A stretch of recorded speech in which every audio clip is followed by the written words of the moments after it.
So that was Eminem with a surprise performance for the Lions Thanksgiving halftime show that caught everyone by surprise.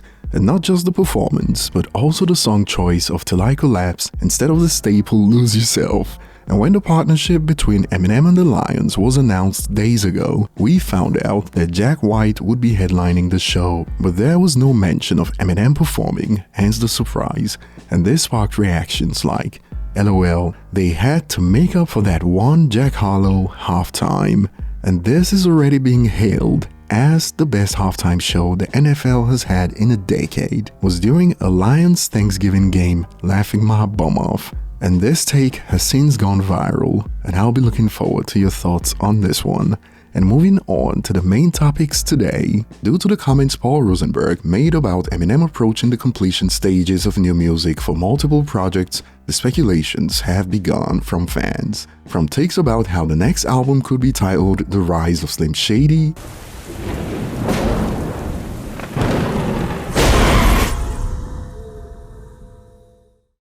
and much more on this, including King Crooked choosing to indulge in this round of music speculations. More on this in a moment.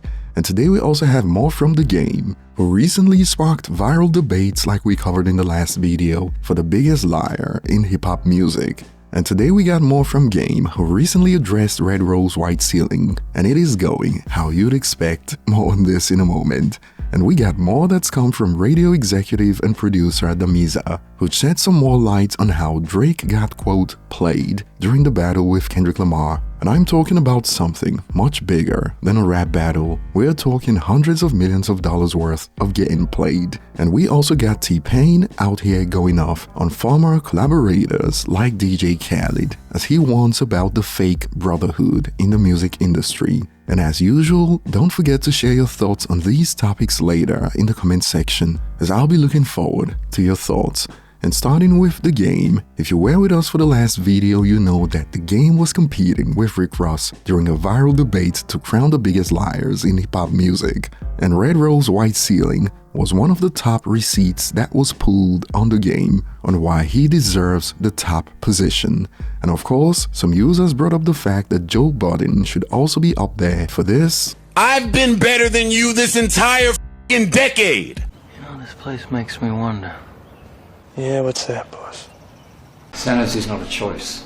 Marshall, you can't just choose to get over it. But Game has been proving tough to beat, and he was recently asked about the Red Rose White Ceiling freestyle lie that's caught up to him. Check it out from Big Boy TV. What is it like for Game when you see the collage of Red Rose White Ceiling, when it's time for you to freestyle and you be like, yeah, when I think of and then you go into Red Rose White Ceiling. Yeah, when I'm outside with Big Boy, I'm in a Red Rose White Ceiling. hey, yo, if you think about it, it was genius. Right. So what happened was it was the intro to something. Mm-hmm. So it was a song. You know what I'm saying? It was a full song. It wasn't never a freestyle. So when people in that, at that time, when whoever was asking me, to freestyle, I'm just like, yo, well, I know this 3-minute song by heart. I might as well spit this one. But when you hear Red Rose White Ceiling, when you see that cut up, what do you look at and you say like, my father, man, rest his soul. Yes, sir. He told me something a long time ago. The main thing that he would say to me every single day was the worst thing to live with is regret, right? Mm-hmm. So everything that I do, whether someone else likes it or doesn't like it, like, I just do it. I don't look back. When I look back, I'll be like, oh, I wish I didn't do that. No, everything that I've done in my life, I'm good with. And all thanks to The Game, his reputation took quite the beatdown over the last few years. And now this is going how you'd expect. This brother lies so much that when he started talking about his father, I thought he was about to hit us with Red Rose White Ceiling. I don't want to be a part of hip-hop no more, because it just ain't right, man. And hip-hop, it just didn't used to be like this. But unfortunately, the damage is done. And some more dunking on The Game. Generational liar, LOL. All he had to say was I effed up, laughing emoji. Now, perhaps some of you may actually believe the game, so feel free to expand on why you may believe him in the comment section. And I may be looking for some clients. I've got this side hustle of selling bridges, make a little extra money on the side. And moving on, we got T-Pain with a message about the music industry, and he went off and pretty much dropped F-bombs on everybody. Check it out from Club Shay Shay. Nobody is your brother. I've had DJ Khaled. Everybody done told me I'm your brother. Do not believe that shit. Lord have mercy, Kane. That is the Man, you know you gonna get me in trouble, man. You gonna get us in trouble. What you mean? How gonna get us in trouble? All that, but no. I mean, when I say shit like DJ Khaled, it's very apparent. Yeah. Like DJ Khaled knows how to move. He knows how to, do things with different people and shit like that. But it's like, it's not a DJ Khaled type of thing. That's just the first person I can think of. But what have you learned about this business in 20 years? Nobody is your brother. Nobody. Come on, Payne, don't do that. Payne, nobody. Payne, cause I hear it all the time. That's my brother. I hear it, Payne. You done seen so many dicks in that locker room. None of them is your brother. Come on, Payne. Nobody is your brother. Everybody's your brother while they can use you. Everybody. Everybody is your brother while they can use you. Nobody is your brother. That is the quickest and the most consistent thing that I've learned through this whole thing. You had to learn that the hard way? Everybody, and you know what? It's only that say you my brother. That I'm telling. Just like that. No. Yeah, because you wouldn't allow somebody that didn't say that to get close to you. Yeah, you would. Yeah, you would. I'd rather you tell me what the business was and not have the brother aspect in there and just say, hey, look, here's what I want to do. Here's what we're gonna do. We're gonna do a hook. I'm gonna put a verse on this shit. We're gonna make a bunch of money. We're gonna separate for a little bit, and I'm gonna come back when I need you again. Let's do it again. Blah, blah, blah. I'd rather know the plan than to say, you my brother, you my brother, you my brother, nah, you my brother. We always gonna be together. We ain't gonna never separate. Anytime you need me, I'm here for you. Anytime you need me, bum bum bum. But nah, bro, it's that brother shit. But we talking about so many people, because you got to think of how many people I've helped throughout their career. Everybody is like, oh my God, thank you so much. You're my brother. And it's just so much of that back to back, back to back, back to back. You're my brother, you're my brother, you're my brother, you're my brother. And then none of that shit was reciprocated. None of that shit came back. None of that shit meant anything. And users overwhelmingly agree. I feel bro, but he literally did all those features for free. LOL. Also, Shannon got me crying. Oh Lord. I mean, even 50 was out there creating a classic for the game, giving him all those hooks and structuring his hit songs, only for the game to switch up on him. But he should have taken his own words on patiently waiting. These industry dudes ain't friends, they know how to pretend, even though he clearly wasn't expecting it from someone in his own camp. And we got more.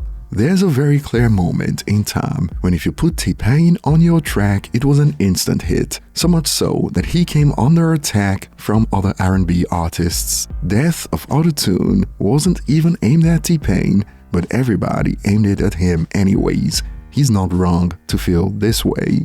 And if you are in the industry, one way or another, you gon' learn. Even Eminem was getting cooked just months after he took those exotic snakes on tour. Like imagine paying to see Eminem on tour and the opening acts diss you just months later. And I'd say even Drake learned the hard way recently after he was getting sashimi'd by Kendrick Lamar. 刺身ランキング生涯トップ10に必ず入る美味しさ。ぜひ。He may be big in Japan, but he also learned the opposite of the Japanese way after all his frequent collaborators stayed silent or sided with Mr. Morale while he was getting filleted for sushi. And speaking of Drake, losing to Kendrick wasn't just a reputation hit, as we got to hear from Damiza about the financial implications of that battle when it comes to Drake's quote, stock price since he was in the midst of negotiating a new contract. One of the things I say about this Drake case, for instance, where people got it all messed up, okay? He's not fighting for his royalties or anything like that. What he said in the complaint is you use bots to promote another artist instead of me, keyword instead, during a contract negotiation, which brought his value down. Wow. Okay. Do you see what I'm saying? Oh, I didn't know that was in the argument. middle of a Valuation. contract negotiation. Okay. Wow. And by letting Kendrick diss, that was the catalyst. Yeah. Do you see what I'm saying? Yes. Yeah. So he's using all of that because he's in the middle of $1 billion, $500 million deal, whatever it is, okay. because what he was digging into was his real value. Yes. Yeah. Okay. Yes. Okay. So if it's not associated for one stream to $1 amount, and you guys are making more money, where's that other money coming from? And what is every cent that's associated to my employee number, basically? So if you got advertising money or data collection money, because you're obviously not making it on record sales, you're making the money from somewhere else. I want to find out where that money is and how much my brand is contributing to that. Yes. And then it went, slow down, buddy. Yeah. Yeah. Now you're tripping. Yeah. Because this is just you just get royalties. Yeah. Get back to work. Wow. And he's like, no. I want to know what my brand's worth. Yeah. Yeah. And Valuation. you just diminished my brand. Yep. Wow. Because that's I was crafty. That's so crafty. that's the reality of the That's situation. crafty. And of course, this sparked split reaction. Then why engage Kendrick during negotiation time if there was a possibility that the brand could take a hit, and perhaps he thought he could use Kendrick to increase his stock price, because that would have happened if he beat Kendrick, to be honest. But some have fired back with, labels don't like stars, it costs too much. It is the same reason why Interscope sided with Game over 50. But what are your thoughts? And moving on, after Paul Rosenberg revealed that when it comes to Eminem, as the music currently in production approaches completion, it is imperative that Eminem be at the studio during the next month. Speculations began to run wild, and before we get to King Crooked joining in on the action, fans started to drop essays. I know that people think Paul said that to excuse Eminem, but Paul is known to be very careful with his word, especially when it comes to Eminem and his upcoming plans. I believe he would give a more general excuse and not specifically talk about new music nearing completion, shrugs, emoji. And some of these takes ran wild. I'm calling it now. M will give us 3 projects, then call it a career. I think it will be some sort of follow-up to the death of Slim Shady, then a Bad Meets Evil project and MMLP3 to finish it off. Maybe, just maybe, there will be a small 50 Cent collab project, but I doubt it, and some users took it further. I anticipate a revival type of album done right, a more mature style. It is clear M wants to transition to this, just hasn't found the mark yet. And that whole talk about 3 more albums before retirement is getting some pushback. Eminem will keep making music into his 60s, health permitting. He's in it for the love of it and doesn't need to tour. There's nothing to stop M making music except the strain of making music. Wait, aren't you forgetting something?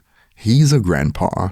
We live in an age where the greatest artists simply don't stop and don't ever have to stop. Admittedly, some of the older generation are fueled by a desire to finally cash in after being railed by awful artist contracts from back in the day.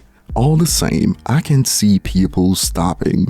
Even athletes are going and going well beyond the old normal. People either lose their passion early or keep going until they literally can't.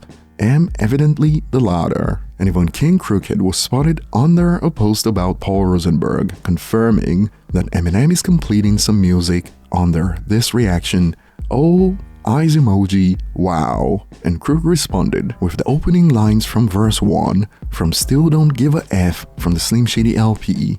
I'm zoning off of one joint, and this only fueled more speculations. Please, Crook, tell us you're featuring in whatever the album is. And more, I'm telling y'all, M's next album will be the return of Slim Shady. I'm calling it now. But that will be all for today, and I'll be looking forward to your thoughts. Perhaps the rise of Slim Shady isn't that far-fetched after all. Thanks for watching, and I will see you on the next one.